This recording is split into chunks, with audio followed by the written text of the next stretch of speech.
बिहार में एक बार फिर शिक्षा विभाग अपनी करतूतों की वजह से सुर्खियों में। कहीं समय पर वेतन नहीं मिल रहा तो कहीं ठीक से पढ़ाई नहीं हो रही। किसी स्कूल में पर्याप्त संख्या में शिक्षक नहीं है तो कहीं शिक्षक मिड डे मील को मैनेज करने में लगे हैं। संभव है कि अब कुछ दिनों के बाद सरकारी स्कूलों के शिक्षक जातियों को गिनने में भी लग जाएंगे।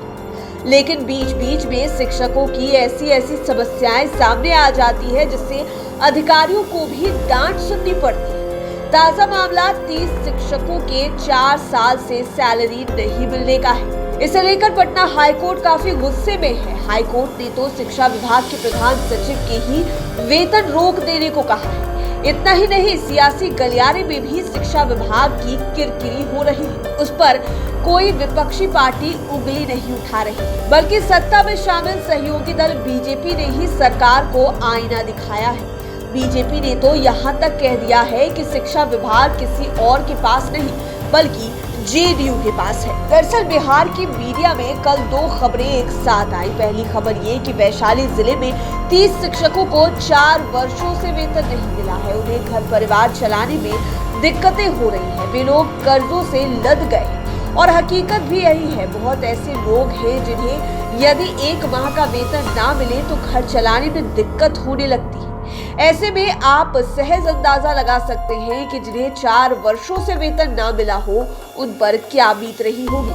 वहीं दूसरी खबर यह आई कि वित्तीय वर्ष 2022-23 में समग्र शिक्षा अभियान योजना के तहत तैनात शिक्षकों के वेतन के लिए 4,541 करोड़ रुपए की स्वीकृति शिक्षा विभाग ने दे दी है। इनमें से 3,774 करोड़ तत्काल जारी करने का आदेश भी दिया गया है। इन राशि से राज्य के 2,64,620 शिक्षकों को अप्रैल से जून तक के वेतन भुगतान किए जाएंगे। पहली वाली खबर यानी शिक्षकों को 4 साल से वेतन न मिलने पर पटना हाईकोर्ट एकदम गर्म है और काफी गुस्से में है। हाईकोर्ट ने वित्त विभाग को दिए गए अपने आदेश में कहा है कि शिक्षा विभाग के प्रधान सचिव समेत जिला के सीनियर शिक्षा पदाधिकारियों के वेतन भुगतान पर अगले आदेश तक रोक लगाए। इस मामले की सुनवाई जस्टिस संजीव कुमार शर्मा के कोर्ट में हुई। उमेश कुमार सुमन और अन्य की याचिका पर इस मामले में सुनवाई की गई। दरअसल पटना हाईकोर्ट के पास पिछले साल नवंबर में ही शिक्षा विभाग का आदेश आया था कि नियुक्ति होने के बाद वेतन पर योग्यता को लेकर रोक लगाना अनुचित है। योग्यता पर सवाल उठाने की बजाय शिक्षकों को सेवा के दौरान ही अपनी योग्यता को अपग्रेड करने का मौका देना चाहिए। इस दिशा में हाईकोर्ट ने विभाग को ठोस कदम उठाने का निर्देश भी दिया था।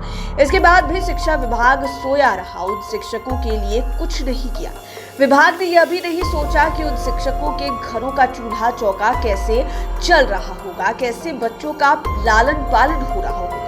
आपको पहले यह बता दें कि पूरा मामला क्या है। यह पूरा मामला वैशाली जिले के 30 प्रखंडों का है। वहां के प्रखंड शिक्षकों को पिछले 4 सालों से वेतन नहीं मिला है।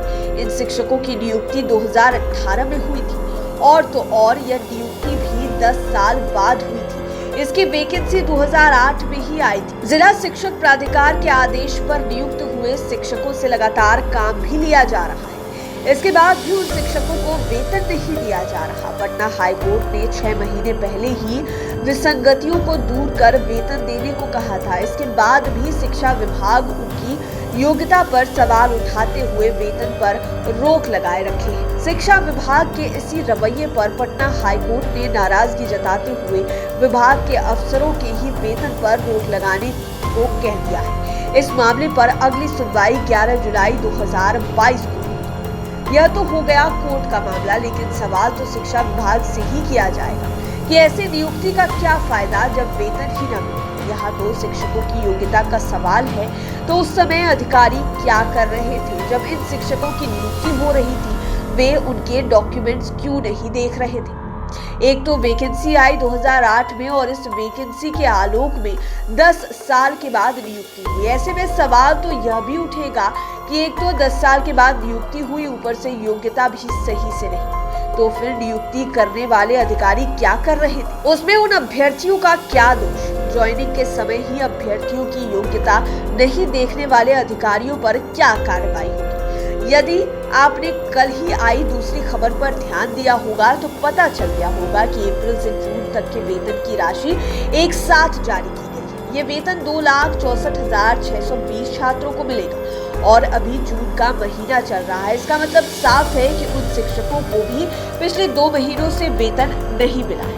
अप्रैल और मई इंतजार में कट गया और अलग बात है कि इन 2 महीनों में कोई भी बड़ा त्योहार नहीं गुजरा, लेकिन बाकी खर्च तो है, जबकि महंगाई चरम पर है। हर महीने किचन का बजट बिगड़ता रहता है।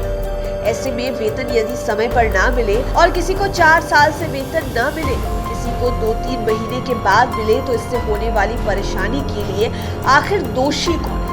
शिक्षा विभाग पर पटना हाईकोर्ट ही नहीं, अब तो सत्ता में बैठे दल भी आंख दिखाने लगे। जब तक ये रिपोर्ट लिखी जा रही थी, तब तक बीजेपी के प्रदेश अध्यक्ष संजय जायसवाल अपनी ही सरकार को निशाना बना रहे थे। बेतिया में आयोजित एक कार्यक्रम में वे स्पेशली जेडीयू को टारगेट कर रहे थे। वे यह भी कह रहे थे कि शिक्षा विभाग जेडीयू के पास है। आपको बता दें कि बिहार में शिक्षा मंत्री विजय कुमार चौधरी हैं। इसका मतलब क्लियर है कि बीजेपी की ओर से शिक्षा मंत्री विजय चौधरी को टारगेट किया जा रहा है। संजय जायसवाल ने भी यह कह दिया कि बिहार में जेडीयू स्नातक के सेशन को रेगुलर कराए। जेडीयू को चाहिए कि स्टूडेंट्स 3 साल में ग्रेजुएशन पूरा कर ले। वे यहीं पर नहीं रुके। उन्होंने कहा कि जब जेडीयू के लोग शिक्षा को लेकर सवाल उठाते हैं तो हमें हंसी आती है। जब जेडीयू के पास ही शिक्षा विभाग है तो वे लोग सवाल किससे करते हैं? हालांकि अब यह भी सियासी मामला हो गया है कि जेडीयू के उपेंद्र कुशवाहा और नीरज कुमार ने संजय जायसवाल पर सीधा हमला किया। बहरहाल शिक्षा मंत्री विजय चौधरी की ओर से बीजेपी मामले पर अभी कोई भी कमेंट या फिर प्रतिक्रिया नहीं आई है। वहीं वेतन नहीं मिलने का मामला भी सुर्खियों में बना हुआ है। इससे शिक्षा विभाग की किरकिरी हो रही है। एजुकेशनल एक्सपर्ट्स की माने तो ऐसा ही मामला पिछले दिनों में भी आया था। अब प्रशिक्षित प्रारंभिक शिक्षकों को वेतन नहीं मिल रहा था, यानी कि शिक्षक के अनट्रेंड होने की वजह से वेतन रुका था। उन शिक्षकों को भी 3 साल से वेतन नहीं मिला था और आपको जानकर आश्चर्य होगा कि उन शिक्षकों को भी वेतन भुगतान पटना हाईकोर्ट के आदेश पर ही किया गया था। इतना ही नहीं, सूत्रों की माने तो ज्वाइनिंग करने वाले नए शिक्षकों को भी पहला वेतन पाने में 6 से 7 महीने लग जाते हैं। देरी होने पर पीछे कागजी प्रक्रिया को दोषी ठहराया जाता है। जनता दरबार में मुख्यमंत्री कार्यक्रम में भी शिक्षा विभाग से जुड़ी समस्याएं हमेशा आती रहती हैं। ऐसे में इन सब त्रुटियों पर शिक्षा विभाग को गंभीरता से पहल करने की जरूरत है, ताकि विभाग की किरकिरी भविष्य में ना हो सके और जैसी स्थिति उत्पन्न हुई है वैसी स्थिति भी ना हो। लाइव सिटीज के लिए राजेश ठाकुर की स्पेशल रिपोर्ट। अगर अभी तक आपने हमारे चैनल को सब्सक्राइब नहीं किया है तो जरूर कर ले। ये वीडियो फेसबुक पर देख रहे हैं तो पेज को लाइक करें। आप हमें ट्विटर पर भी फॉलो कर सकते हैं। धन्यवाद।